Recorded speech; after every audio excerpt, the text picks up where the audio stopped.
खबरों का बाजार हमेशा गर्म रहता है। इन गर्म बाजारों से हमें मतलब नहीं है। हम खबरों का बाजारीकरण नहीं करना चाहते। हम उन खबरों की तह तक पहुंचना चाहते हैं जिन खबरों की वजह से आपके जीवन पर असर पड़ता है। हम खबरों का पंचनामा करते हैं। हम लोग ना ही नीतीश के विरोधी हैं ना तेजस्वी के समर्थक हैं। नीतीश कुमार भूमिहार विरोधी नहीं है, नीतीश कुमार विकास विरोधी है। और विकास करने में अहम योगदान अगर रहता है तो भूमिहार ब्राह्मण समाज का रहता है। केंद्र में सरकार, आपका राज्य में सरकार, उस समय आप रोजगार उत्पन्न नहीं कर पाए, अब कहां से कर पाइएगा? कहां से कर पाइएगा? आप देख रहे हैं कि क्वारंटाइन, अगर इस बिहार में अगर कोई सबसे बड़ा घोटाला का अगर जांच हो और ये हो तो क्वारंटाइन सेंटर घोटाला पकड़ा जाएगा। कहीं मजदूर पानी के लिए रो रहा है, कहीं सूखा भोजन मिल जा रहा है, कहीं उठ करके भाग जा रहा है और उसी के नाम पर सारा चीज रोक दिया गया। सारे विकास का पोल यह कोरोना वायरस खोल चुका है। बिल्कुल एनडीए और यूपीए यह दोनों जो है इस राज्य को लूटा है। यही सुशील मोदी जी का ना बयान था कि बिहार के मजदूर को लाने के लिए हमारे पास संसाधन नहीं है। आप क्यों गद्दी पर बैठे हुए? ऐसे मुख्यमंत्री को तो शर्म से माने मुंह इसको पोत देना चाहिए। अगर रोक पे नजर आए तो जनता को इसको कालिक से ऐसे उप मुख्यमंत्री को मुंह पोत देना चाहिए जो कहता है कि तुम्हारे बाप दादा का बिहार है। अरे हमारा जन्मभूमि है, हमारा कर्म भूमि है। तुम्हारे गलत नीतियों के कारण हम बिहार से बाहर रोजगार पाने गए हैं, पेट के मारे गए हैं, और जब वहां पर महामारी फैला हुआ है तो तुम कहते हो कि संसाधन की आवश्यकता नहीं है। ऐसे को तो एकदम जीरो पर आउट कर देना चाहिए। नमस्कार, एक बार फिर से मैं आपका स्वागत कर रहा हूं अपने शो पंचनामा में। पंचनामा में मैं खबरों की चीरफाड़ करता हूं और उन तथ्यों तक पहुंचने का प्रयास करता हूं जो मेन स्ट्रीम मीडिया अपनी सहूलियत और स्वायत्ता से छोड़ देती है। आज मेरे साथ फिर आप देख रहे होंगे कि मैंने एक गेस्ट को बिठा रखा है। पुष्कर जी नाम है इनका। भूमिहार ब्राह्मण एकता मंच से पहले जुड़े हुए थे, लेकिन आज मैं इंट्रोडक्शन में इनके बदलाव इसलिए करूंगा क्योंकि आज ही बिहार की राजनीति में एक नई पार्टी का आगमन हुआ है। बहुत कुछ वादे और बहुत कुछ जमीनी हकीकत के साथ ये पार्टी बिहार में आज आएगी। इस पार्टी का नाम खुद बताएंगे पुष्कर जी, और उसी पार्टी के अब ये सदस्य हैं। पुष्कर जी, कौन सी पार्टी है आपकी? सबसे पहले तो मैं सर आपको धन्यवाद देना चाहता हूं और भारत लाइव के तमाम जो व्यूअर हैं उनको भी धन्यवाद देना चाहता हूं कि आज इस न्यूज के माध्यम से इस पंचनामा कार्यक्रम में बैठा। और बहुत ही महत्वपूर्ण दिन है आज, और खुशी के दिन कह सकते हैं कि बिहार या राष्ट्रीय पटल पर एक नया विकल्प के रूप में हम लोग एक पार्टी का निर्माण किए हैं। राष्ट्रीय जनजन पार्टी जो जनजन के लिए है और जनजन का पार्टी है। राजपा राजपाट से तो आपका पुराना नाता रहा है इस समाज का भी। लेकिन सबसे पहला सवाल जो मैं हमारे दर्शक मुझे पता है आपसे पूछना चाह रहे होंगे वो ये है कि ये पार्टी बनाने की जरूरत क्या पड़ी? बिहार में 15-20 पार्टियां तो मतलब लोगों के जुबान पर हैं, याद है। इसके अलावा कई पार्टियां हैं जो कि रजिस्टर्ड अनरजिस्टर्ड तौर पर चल रही हैं। आपका भी एक संगठन था, लेकिन आपने संगठन की अपनी ताकत भी दिखाई थी गांधी मैदान में जी। तो फिर आवश्यकता क्या पड़ गई पार्टी बनाने की? देखिए, जहां तक पार्टी बनाने की बात है तो इस वैश्विक महामारी जो कोरोना जो पूरे विश्व के साथ भारत में को भी अपना जद में ले चुका है जी।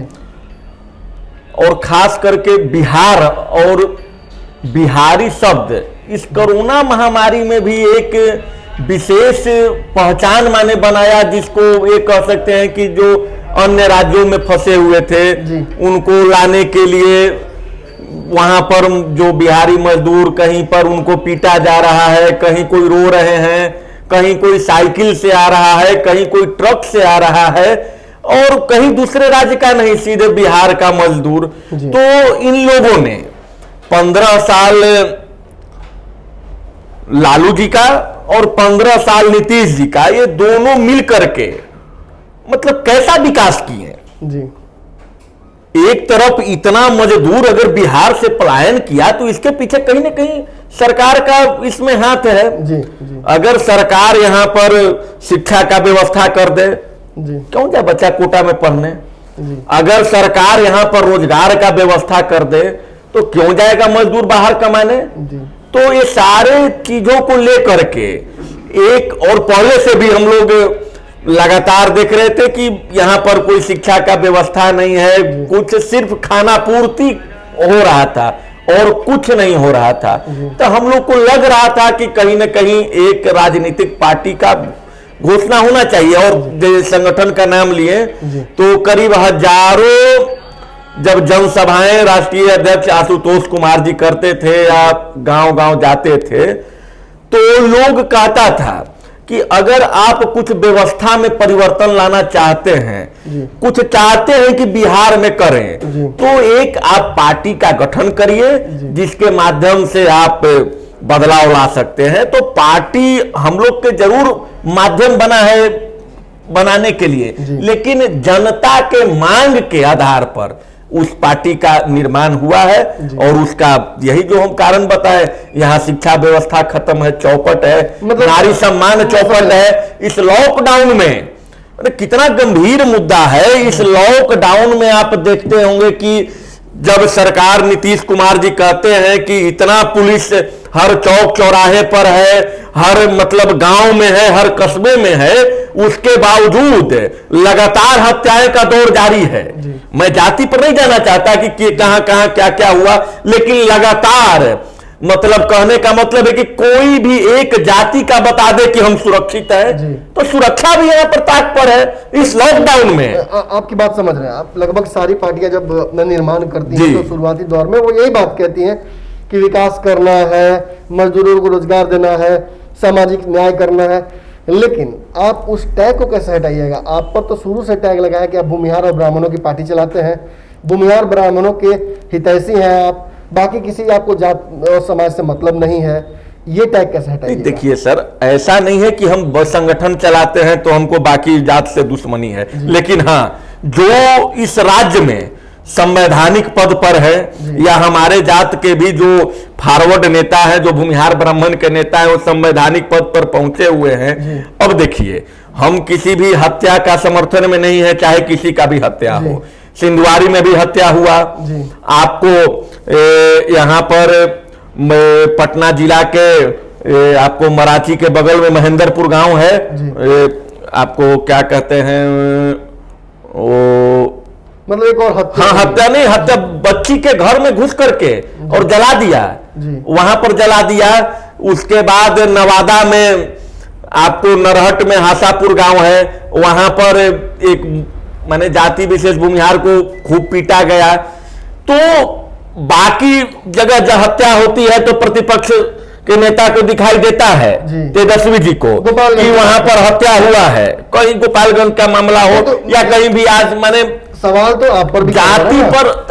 गोपालगंज अगर जाते हैं अपनी सहूलियत से तेजस्वी यादव, तो आप भी तो गोपालगंज नहीं गए थे ना? आपने भी तो सिंधुआरी की बात की, लेकिन गोपालगंज की बात आप नहीं करते हैं। नहीं सर, हम लोग तो बिल्कुल करते हैं, हर बात में करते हैं कि अगर किसी का भी हत्या हो। अभी तक हमने देखा नहीं कि आपकी तरफ से कोई बयान आया हो। पप्पू पांडे जो कि वहां के विधायक, उन पर आरोप है, उनके भाई और उनके भतीजे को गिरफ्तार किया हुआ है। नहीं तो ये तो प्रशासन दोषी। अगर हत्या का आरोप लगता है, ये होता है, तो प्रशासन उसको हम लोग कहां उनको मैंने कह रहे हैं कि अगर हत्यारा को है तो उसको गिरफ्तार नहीं करिए जी। हम लोग जातीय उन्माद को बढ़ावा नहीं देना चाहते हैं। ये जानना जरूरी होता है, दर्शक भी हमारे जानना चाहेंगे जरूर, कि जब तेजस्वी यादवों की हत्या होती है, जाते हैं, तो उसे आप कहते हैं कि जातिवाद कर रहे हैं, और जब आप जाते हैं केवल ब्राह्मण भूमिहारों के रक्षार्थ सुरक्षार्थ, तो ये जातिवाद कैसे? नहीं, कहने का वहां देखने वाला कोई नहीं है उनको जी। अगर हमारे जो समाज के लीडर जो हैं वहां पर जाते तो हमको जाने की क्या आवश्यकता थी? हम लोग तो कोई संवैधानिक, सर हम लोग तो कोई संवैधानिक पद पर भी नहीं है। मतलब आप साफ कह रहे हैं कि आपके जितने भी समाज से नेता हैं उनको आपकी कोई फिक्र नहीं है समाज? फिक्र रहता तो आज यह विकल्प जो राष्ट्रीय जनजन पार्टी के रूप में आशुतोष कुमार जी दिए हैं, इसका आवश्यकता क्या रहता? लोग क्यों मांगता कि आशुतोष जी आप एक पार्टी बनाइए? क्यों मांगता? उनके मांग के अनुरूप ही यह पार्टी का निर्माण किया गया है और आज एक विकल्प के रूप में दिया गया है। प्रतिपक्ष के नेता किसी जाति विशेष के तो नेता नहीं थे। महेंद्रपुर में भी, मराठी के महेंद्रपुर में भी एक 13 वर्षीय बालिका की जलाकर के हत्या, वहां जा सकते थे, सिंधुआरी में भी जा सकते थे, उनको तो मामला उठाना था। यह कानून व्यवस्था का मामला है, जाति का मामला नहीं है। कानून व्यवस्था चौपट हो चुका है, इस कारण से अपराधी बेलगाम हो चुके हैं। यह जाति से तो नहीं इसको करना चाहिए। और जहां तक भूमिहार ब्राह्मण जाति की बात है, तो यह जाति जाति ही नहीं, एक सोच है। यह जाति एक विचारधारा है, जो अगर कहते हैं कोई कि इस देश को या राष्ट्र को विश्व गुरु बनाएंगे, तो यह विचारधारा के अनुसार बनेगा। और यह विचारधारा में किसी भी प्रकार का यह जो हमारा समाज है जातिवाद नहीं करता। भीमराव अंबेडकर जी को सबसे बड़ा दलित का माना जाता है। उनको जो है उस समय सरकार के तरफ से कोई सुविधा नहीं मिलता था। उस समय हमारे ही समाज के एक राजा राजवाड़ा हुआ करते थे, उनको विदेश जाकर के पढ़ाने का काम किए हैं, या सारे दलितों को हमने बसाने का काम किया है। हम लोग कभी भी सत्ता में जब जब रहे हैं, अगर हम शोषक के रूप में रहते तो हमारे समाज के सब श्री कृष्ण बाबू बिहार के प्रथम मुख्यमंत्री हुआ करते थे और वहां पर दलितों का प्रवेश बाबा धाम मंदिर में वर्जित था। उस समय 1000 दलितों को अपने शासन काल में प्रवेश कराने का काम किया। तो हम लोग कभी भी जातिवाद के बंधन में बंद करके नहीं रहे। लोग उसको जो कहते हमको उससे ये नहीं है। हम लोग जब जब सत्ता में रहे हैं समरसता की बात करते हैं, समान न्याय की बात करते हैं। बिहार में पॉलिटिकल पार्टियों का एक ब्रीफ इंट्रो मैं करना चाहूंगा। उपेंद्र कुशवाहा की पार्टी है रालोसपा, जीतन राम मांझी की पार्टी है हम, सन ऑफ मल्लाह की पार्टी है, नई पार्टी है वीआईपी, आपने अपनी पार्टी बना ली, पप्पू यादव की एक पार्टी है। हमने देखा है कि इन पार्टियों का कोई बहुत बड़ा जनाधार होता नहीं है जी। और आप प्रयास जरूर करते हैं, लेकिन अंततः आपको किसी न किसी गठबंधन में जाना पड़ जाता है, वो आपकी राजनीतिक मजबूरी हो जाती है।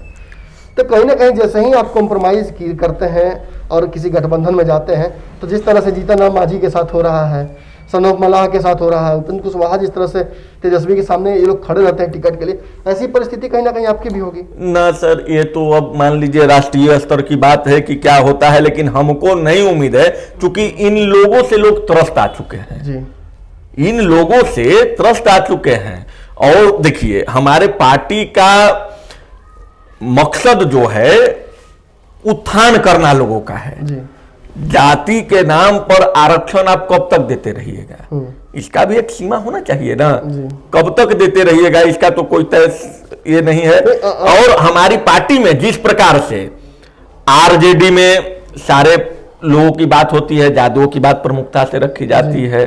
उपेंद्र कुशवाहा जी की पार्टी में सारे लोग की बात करते हैं, लेकिन कुशवाहा समाज की, इसी तरह से तमाम राजनीतिक पार्टियां हैं, उसमें किसी न किसी समाज का बात को तरहीब दिया जाता है। उसी प्रकार से हाँ बात किया जाएगा, क्योंकि हमारे जो नौजवान छात्र हैं, जो बेरोजगार हैं, उनको जो है 90% नंबर लाने के बाद भी उनको छांट दिया जाता है।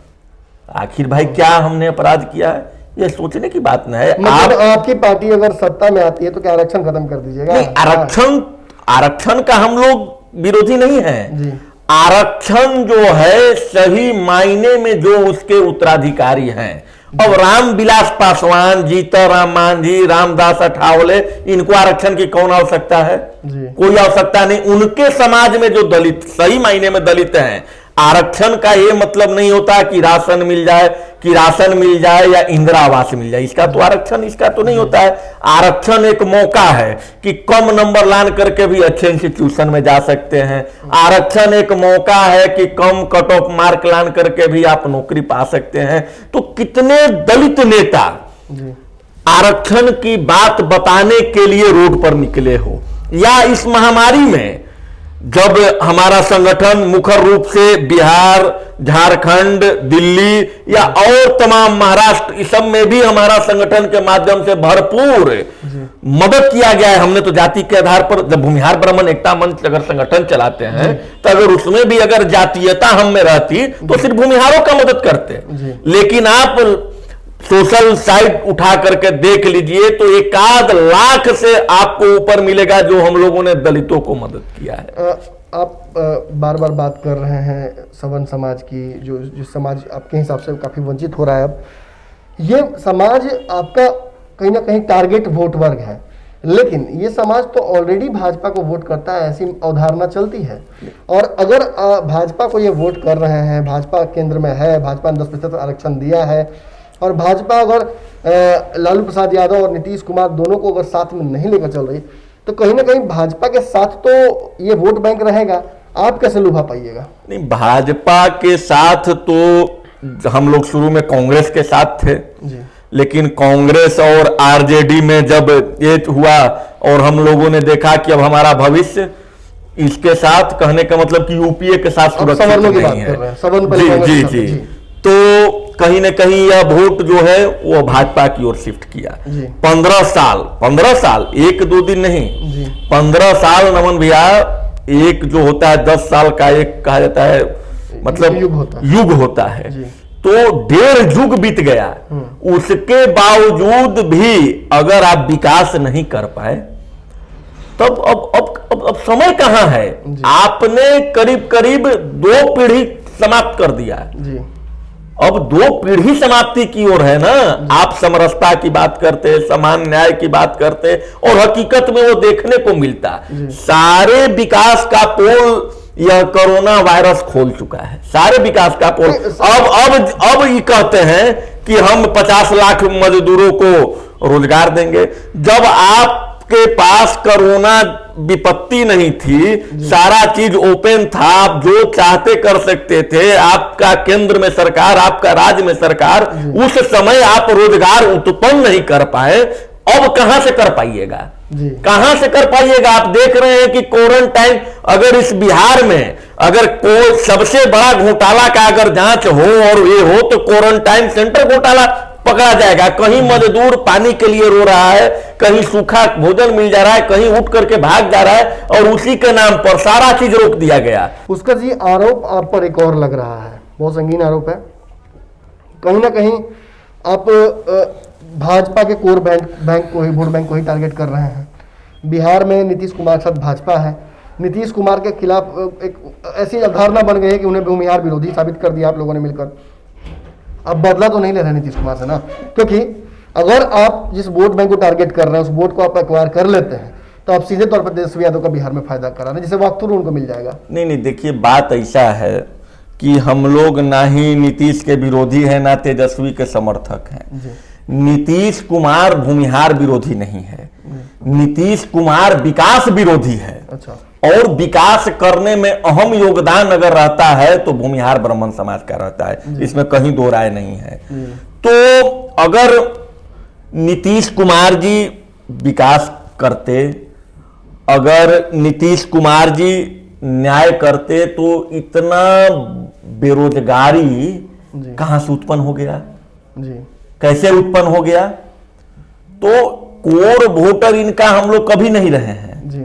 हम लोग विकास के साथ रहे हैं, हम लोग सामाजिक समरसता के साथ रहे हैं, और जहां देखते हैं कि राष्ट्र का ये भविष्य सुरक्षित है, जिसके हाथों में कानून व्यवस्था सारा विकास है, उसी को हम लोग ये करते हैं। लेकिन अब चूंकि 15 साल शासन व्यवस्था इनके हाथों में हम लोग दे करके देख चुके हैं, इनके हाथों में ना ही नवयुवकों का भविष्य सुरक्षित है, ना ही माताएं बहनों का अस्मत इज्जत सुरक्षित है, ना ही किसी जाति का कह सकते हैं कि जान सुरक्षित है। आखिरी सवाल है पुष्कर जी मेरा, हर राजनीतिक पार्टी बिहार में जब आती है तो वो दावा करती है कि हम ऐसे लोगों को नेता बनाएंगे जो कि जमीन से उठ कर आएंगे, लेकिन हमने देखा है कि जमीन की वजह नजर आसमान पर होती है और चुनाव में पैराशूट से कैंडिडेट उतरना शुरू हो जाते हैं। अब मैं नाम ले सकता हूँ, रालोसपा का नाम ले लीजिए, आप टिकट बेचने का आरोप लगा था, वीआईपी ने बद्री पूर्वे को लाया था, पैराशूट कैंडिडेट लोग बोल रहे थे। अगर हम और भी पार्टियों में जाएंगे तो लगभग सभी जगह एग्जाम्पल्स ऐसे ही हैं। मांझी जी पर भी आरोप लगता रहा है। आपकी पार्टी में किन लोगों, आपने कहा है कि 243 सीटों पर चुनाव लड़ाएंगे जी, कैसे लोगों को आप लेकर आएंगे? योग्यता क्या चाहिए आपको? आप भी कहीं पैराशूट से तो कैंडिडेट नहीं उतारिएगा? नहीं, चूंकि हम लोग का पार्टी पैराशूट वाला नहीं है जी, हम लोग का पार्टी जो है जमीनी हकीकत वाला पार्टी है। हम लोग पैदल चल करके, खाट पर बैठ के, चौकी पर बैठ करके, चटाई पर बैठ करके अनुभव लिया है। वैसे नेताओं की आवश्यकता नहीं है जो बाढ़ में हेलीकॉप्टर से जांच करते हैं। वैसे लोगों की समाज का बेटा का आवश्यकता है जो बाढ़ में भी पानी में घुस करके और ले जा करके सामान बांटे। तो मतलब वैसे लोगों को जिनका एकदम जमीनी जुड़ाव है, जो माटी रोटी बेटी का जिनके साथ, माटी रोटी बेटी का जिनके साथ संबंध है, वैसे लोगों को संगठन और पार्टी में जो हमारा ये है उनको तरहीब दिया जाएगा। कोई पैराशूट वाला तो वो तो बड़े बड़े लीडर होते हैं, बड़े बड़े जहां पैसा का बात होता है करता है। हम लोग तो जमीन का, हम लोग तो नेता शब्द भी नहीं जानते हैं, समाज का बेटा है जो एक प्रयास किए हैं कि बिहार में एक ऐसी सरकार का निर्माण हो जो जाति से ऊपर उठ के बात करे, एक ऐसे सरकार का निर्माण हो आशुतोष कुमार जी के नेतृत्व में जो समान शिक्षा की बात करे, एक ऐसा सरकार का निर्माण हो जो रोजगार मुहैया, बोले नहीं, हम लोग बोलने में नहीं करने में विश्वास रखते हैं। अगर मौका मिलता है तो हम लोग बिहार में यह स्थिति उत्पन्न कर देंगे कि बिहार से बाहर लोग नहीं जाएंगे, अन्य राज्यों से बिहार में आकर के और रोजगार पाएंगे। तो ये हम लोग चुनाव में एनडीए के लिए वोट नहीं मांगना है ना आपको? बिल्कुल, एनडीए और यूपीए यह दोनों जो है इस राज्य को लूटा है, लूटा है। यही सुशील मोदी जी का ना बयान था कि बिहार के मजदूर को लाने के लिए हमारे पास संसाधन नहीं है। आप क्यों गद्दी पर बैठे हुए? ऐसे मुख्यमंत्री को तो शर्म से माने मुंह इसको पोत देना चाहिए। अगर रोड पे नजर आए तो जनता को इसको कालिक से ऐसे उप मुख्यमंत्री को मुंह पोत देना चाहिए जो कहता है कि तुम्हारे बाप दादा का बिहार है। अरे हमारा जन्मभूमि है, हमारा कर्म भूमि है। तुम्हारे गलत नीतियों के कारण हम बिहार से बाहर रोजगार पाने गए हैं, पेट के मारे गए हैं, और जब वहां पर महामारी फैला हुआ है तो तुम कहते हो कि संसाधन की आवश्यकता नहीं है। ऐसे को तो एकदम जीरो पर आउट कर देना चाहिए। मैं भारत लाइव मीडिया के माध्यम से तमाम दर्शकों को बताना चाहता हूं कि ऐसे सरकार को कुर्सी से उठा करके फेंक देना चाहिए और एक स्वच्छ राजनीति का, एक स्वच्छ पार्टी का, बिहार में जो राष्ट्रीय जनता पार्टी है, इसको स्थापित करने का आप काम करें। देखिए, ये जो गुस्सा है, ये जो आपने देखा है, ये अक्सर बिहार की राजनीति से भी गायब हो चुका है। नरम राजनीति हो रही है, ज़्यादा गर्म राजनीति कम हो रही है। नई पार्टी है, नई ऊर्जा है, सब कुछ नया है। वैसे भी हमने देखा कि जब ज्वालामुखी में जब ज़्यादा गर्मी होती है, अंदर जब ज़्यादा विस्फोट बड़ा होता है तो नई नई चीज़ें बाहर निकलती हैं। बिहार की राजनीति में एक नई पार्टी भी इसी तरह से आ गई है। अब देखना यह है कि इनकी कथनी और करनी में कितना अंतर या कितनी एकरूपता होती है, क्योंकि हर बिहार की राजनीति और राजनीतिज्ञ के पीछे भारत लाइव का एक कैमरा लगा हुआ है और हम लगातार उनके कार्यों को देख रहे हैं और जायजा निकाल रहे हैं कि आखिर वो जो बोलते हैं वो करते हैं कि नहीं। साफ बात है, एक नई पार्टी है तो नई विचारधारा के साथ भी आई है, सभी को एकजुट करने की और एक साथ लेकर आने की बात भी कर रहे हैं। लेकिन बड़ी बात और बड़ा जो सवाल है वो आज भी यही खड़ा होता है कि नई पार्टी अगर है तो किस वोट बैंक में सेंधमारी करेंगे। क्या इनकी आने से बिहार की राजनीति में तेजस्वी यादव को घाटा होगा, या सीधे तौर पर भाजपा और उसके वोट बैंक को, नीतीश कुमार के वोट बैंक को एक बड़ा बट्टा लगने वाला है। सब कुछ समझ में आएगा आने वाले वक्त में। भारत लाइव इस तरह से खबरें लगातार चलती रहेंगी, इन खबरों पर आपका नजर होना चाहिए। चैनल सब्सक्राइब कर लीजिएगा तो ये नजरें अपने आप धीरे से मुड़ जाया करेंगी। धन्यवाद। नमस्कार।